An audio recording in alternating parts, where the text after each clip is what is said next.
Assalamualaikum warahmatullahi wabarakatuh. Halo semuanya, selamat sore. Kembali lagi di YouTube channel saya, Yusmulahila Channel. Hari ini saya akan menceritakan tentang penciptaan akal dan nafsu.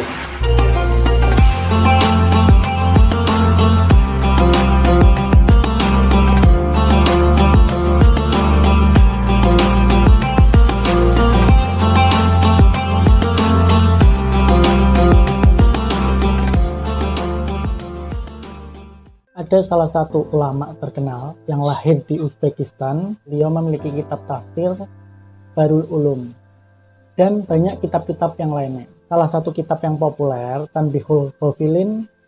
Di sini beliau menceritakan tentang ketika Allah menciptakan akal. Ketika Allah menciptakan akal, Allah memerintahkan kepada akal untuk maju. Maka akal pun maju. Kemudian Allah meneruskan perintahnya untuk akal agar mundur. Wahai akal, mundurlah, maka akal pun mundur. Dan kemudian Allah bertanya, wahai akal, siapa aku dan siapa engkau? Dan akal pun langsung menjawab bahwa engkau adalah Allah sebagai penciptaku dan aku adalah hambamu yang lemah. Dan kemudian Allah menyatakan bahwa karena engkau taat padaku, maka aku jadikan engkau ciptaanku yang mulia. Nah, ini mungkin salah satu hikmahnya kenapa letak akal kita derajatnya jauh lebih tinggi dibanding dengan tubuh-tubuh yang lain. Kemudian setelah Allah menciptakan akal, Allah kemudian menciptakan nafsu. Sama dengan halnya akal, maka nafsu pun diperintahkan oleh Allah untuk maju. Wahai nafsu, majulah. Nafsu pun menjawab, la, saya tidak mau. Kemudian Allah kembali memerintahkan nafsu untuk mundur. Wahai nafsu, mundurlah. Nafsu pun kemudian menjawab, saya tidak mau. Maka Allah kemudian melanjutkan bertanya, wahai nafsu, siapa aku dan siapa engkau?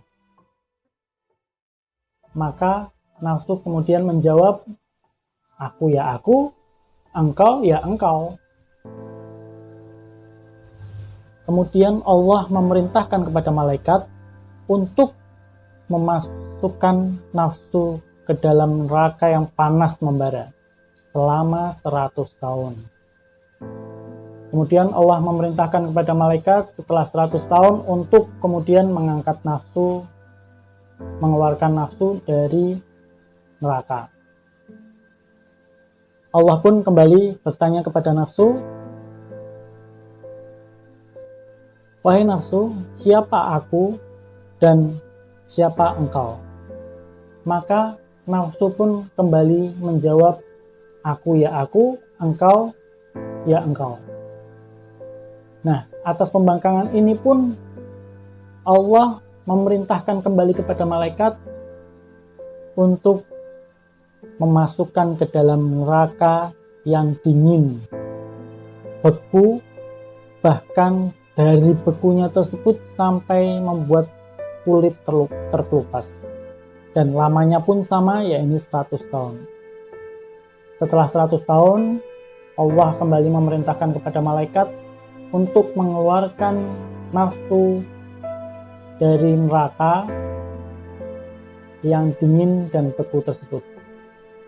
Kemudian Allah kembali menanyakan kepada nafsu, wahai nafsu, siapa aku dan siapa engkau? Nafsu pun kembali menjawab, aku ya aku, engkau ya engkau. Kemudian atas pembangkangan ini Allah memerintahkan kepada malaikat untuk memasukkan nafsu ke dalam neraka yang lapar lagi haus. tidak memberikan makan dan minum selama 100 tahun lamanya. Nafsu lemah, bahkan sangat lemah. Karena selama 100 tahun tidak diberikan makan dan minum sekaligus. Kali ini nafsu menjawab bahwa engkau adalah Allah penciptaku dan aku adalah hamba yang lemah. Nah, yang kemudian menjadi pertanyaan, kenapa kemudian nafsu menjadi tunduk dan sadar? Karena nafsu tidak diberi makan maupun minum.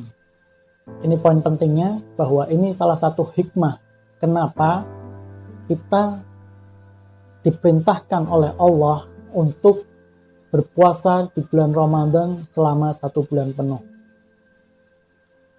Karena untuk kita dapat mengendalikan nafsu kita, nafsu penglihatan kita, nafsu lisan kita, nafsu atau hawa nafsu kita, termasuk syahwat kita, yaitu dengan cara tidak memberi makan dan minum. Maka kita dapat mengendalikan nafsu kita.